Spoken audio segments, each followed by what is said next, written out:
I'm Caron Rohsler, the first British High Commissioner to Maldives. I've just completed a term of just over 5 years here. I came here to open up the mission in 2019. Looking back on your time as High Commissioner, what are the key milestones or achievements you're most proud of during your term in the Maldives? Well, I think just setting up the mission for a start was a big achievement, partly because it was done initially just by me and then recruiting a team within a few months, but also because by the time I'd recruited that team, we were into the COVID crisis. So I met the team when they were quite new, but then we were quickly dispersed to our homes and like everyone else operating in a lockdown. But Maldives rejoining the Commonwealth, that was something that is all credit to Maldives and to the government of the time. But the UK, India and other members of the Commonwealth played a very active role in facilitating that. After we had established our mission, it was a great pleasure for me to host our minister of the time, Lord Ahmad, here for a very long visit. He stayed for a whole week, which I was very pleased about. And he really got an excellent sense of Maldives and the country, and he really enjoyed that. So it was a pleasure to show him around and to introduce him to the president at the time. I'm pleased that over time we grew from a team of 3, as we were initially designed, to being over 10 people now, which I think is a demonstration of the importance of the relationship and the amount of things there are that we can and should be doing together.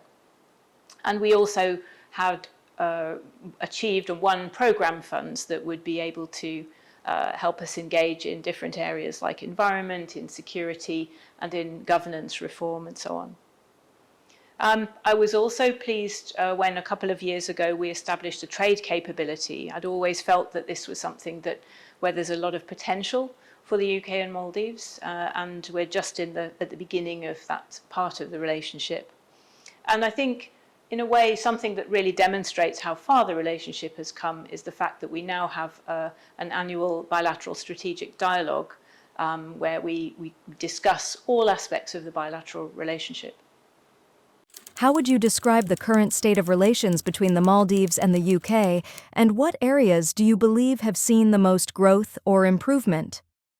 Well, I think relationship is very positive. I certainly feel there's a warm welcome for me and for the British High Commission and for Britain.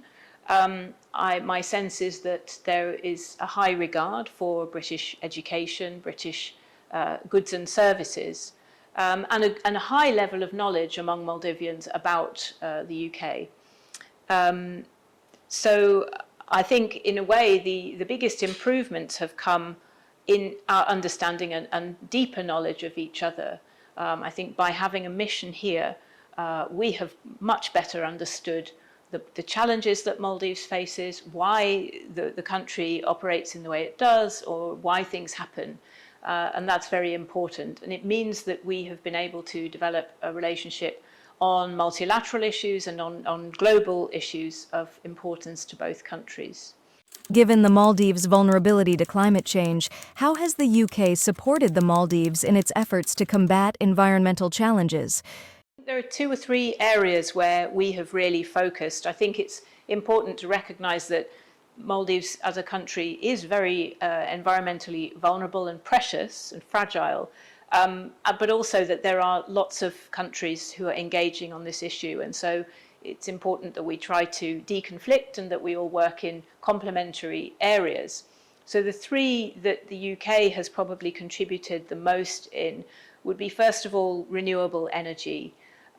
So we do that through our multilateral funding, so funding that the UK gives to the international financial institutions that then provide grants that are able to build renewable energy facilities here, like the one between Hulumale and Male. And I think that renewable energy is a really important thing for Maldives from an economic point of view as much as from an environmental point of view. And then the other 2 areas have been work with Maldives government on the management of marine protected areas. So there are quite a lot, almost 70 marine protected areas throughout the country designated, but actually how you manage that, how you do the protection is quite a difficult challenge, especially since most of it is on the water. So we've worked very closely with about 3 marine protected areas, and we've also worked on the more general guidance on how best this is done around the world. And then the third area is ocean plastics. I think we all realise by now the terrible impact that plastic is having on our environment and on our health, our bodies. But nowhere is it more visible than in the sea and on the beaches here. So we've had a number of initiatives that are helping Maldives to get single-use plastics out of the supply chain and out of the system. What steps have been taken to foster greater cultural and educational exchange between the UK and the Maldives during your tenure? I think the area where I've seen the most improvement has been in our educational exchange. I was very pleased that our flagship scholarship program, the Chevening Scholarship, we've managed to double the number of scholarships that we offer every year. So that's a master's degree, all expenses paid in the UK. And we've had other master's programs as well. So again, in the environmental side, we have provided 6 master's scholarships in marine science last year for Maldivians. But I think it's more than that. It's also things like the Necton mission that have come here doing deep ocean exploration and how they have contributed to knowledge and understanding and learning together about the marine environment of Maldives. And of course, many Maldivians study in the UK and want to study in the UK, and that exchange is really flourishing. I think in other areas, honestly, I think we could do more. I think in terms of modern culture, I think things like football, obviously people follow a lot of the British football teams, or English ones anyway. But I think there's a great deal more we could do to bring kind of British cultural arts and exchange and film and so on, and music here. I would like to see that happen.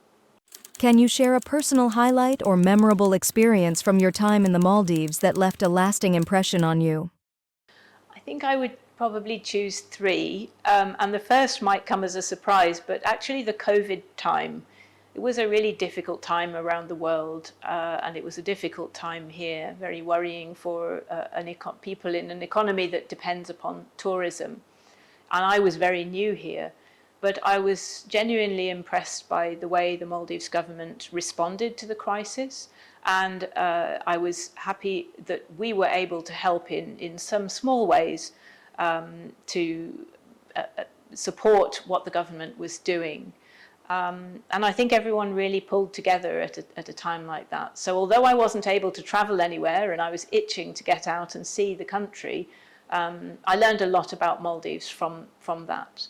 And I was very grateful to receive vaccinations courtesy of the Maldives government.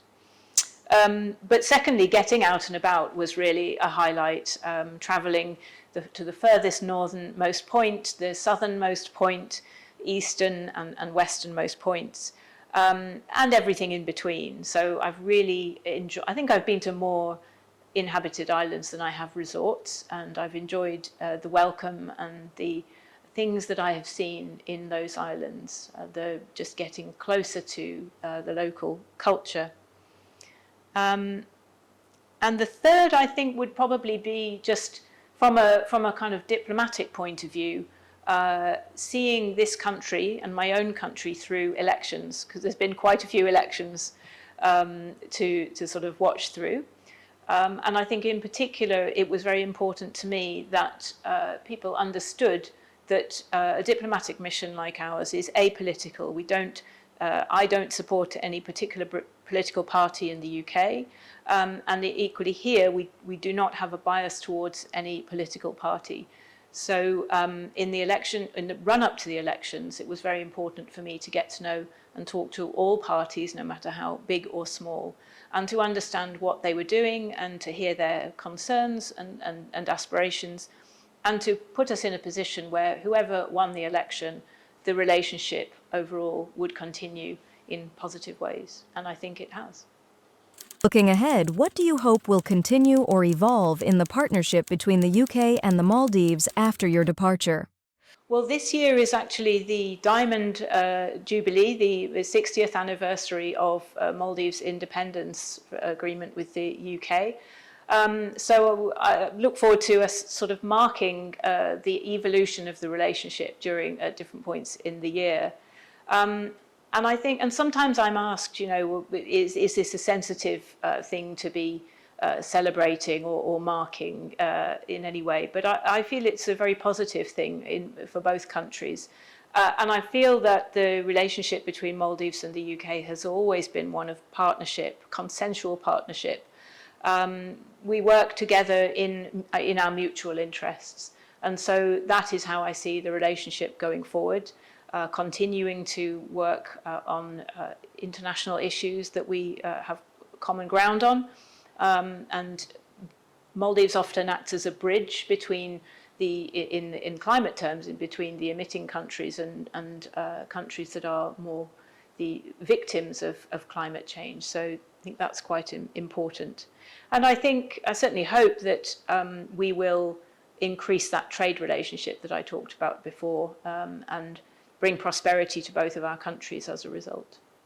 What are your thoughts on Sukun and its role in Maldivian media? Well, I've really benefited from seeing Sukun's English translation. There's not always a lot of news in English, so that's very helpful.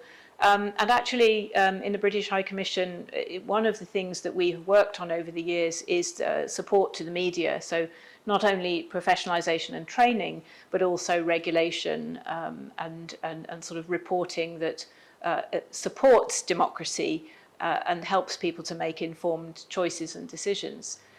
So I think having a diversity of news outlets is very positive for that. I think there's still further to go in terms of media independence and ensuring that journalists are allowed to cover stories and able to cover stories in the way that they want, but also that they're doing so in a responsible way. And so far, the output I've seen from Sukun sets, I think, a good example, as do one or two others. What message would you like to leave for the people of the Maldives as you conclude your term? First of all, thank you for the welcome that I've received. I feel a great love for this country as a result of the welcome that I've received. Second of all, please look after the environment. It is so special what you have here. People come from all over the world just to see it and just to experience it. And sometimes I think in Maldives you don't realise just how amazing it is and how fragile it is. And there are many ways in which people can do that and look after their environment by not over-consuming and consuming things that have a lot of packaging that is not biodegradable, making positive choices about what you consume. By just thinking about the environment around you. Plant a tree like I did the other day. You know, they say planting a tree is an act of hope, and it's something that builds your island community. And don't eat turtles. Please don't eat turtles. They are magnificent creatures. They are rare. They are endangered. And again, apart from for their own sakes, people flock here to see both turtles and sharks and all sorts of other megafauna and so on that you have in the oceans. So please look after it because we all want to come back and see it.